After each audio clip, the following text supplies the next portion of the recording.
Have you ever wondered how you can tap a button on a tablet in your living room and instantly send a message to someone on the other side of the planet?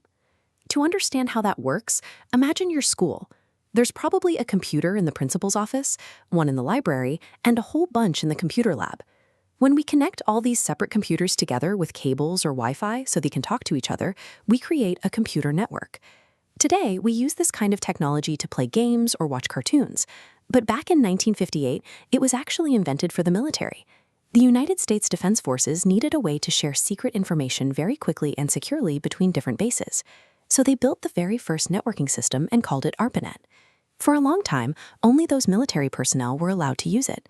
Now, this tool belongs to everyone, and it has grown much, much larger. If you take your school's computer at work and connect it to the network at the school across town, and then connect both of those to millions of other networks around the world, you get the internet.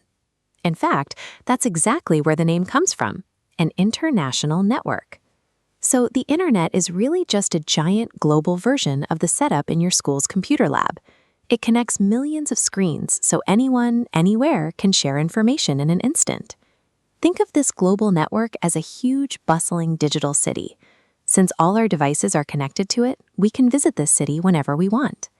Inside this city, we can talk directly to friends or family members who live far away, using chat windows or live video. We can also write digital letters and send pictures through a system called email, which delivers them the exact moment we hit send. People can even run their daily errands here. Adults use this network to buy groceries, order clothes, or manage their money at a bank, all without ever leaving the house. And if you ever have a question about anything, this digital city acts like the biggest library on Earth.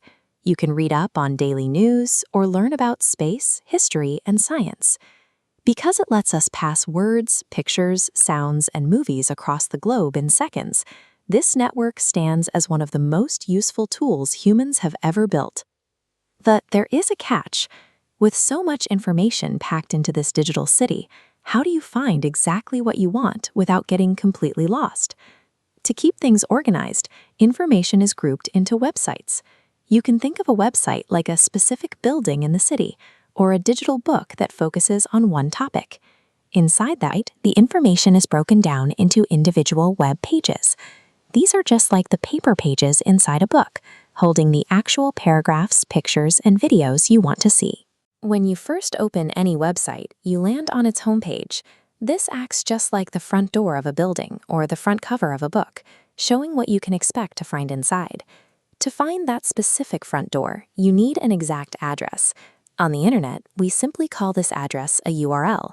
Just like a house number on a street, typing a URL tells your computer exactly which digital building you want to visit. Once you are inside a web page, you don't always have to type out a new address to move around. Instead, you can use hyperlinks. These are magic hotspots on the page, often showing up as bright blue underlined words or colorful buttons. You can always tell when you found a hyperlink because when you move your mouse arrow over it, the arrow turns into a small hand pointing a finger. Clicking that little hand acts like a teleporter. It instantly pulls up a brand new web page connected to that topic. So URLs give you the exact street address of where you want to go, and hyperlinks give you fast travel doors to jump easily from one page to the next. When we step back and look at the whole picture, you start on a single web page, clicking those magic hyperlinks. That page belongs to a larger digital book called a website, parked at its own unique URL address. And that website lives on the massive global network we call the Internet, connecting millions of computers, tablets, and phones all over the Earth. By tying all these machines together, the Internet turns the whole world into one giant classroom. All you need is a connection, an address, and a little curiosity to explore it.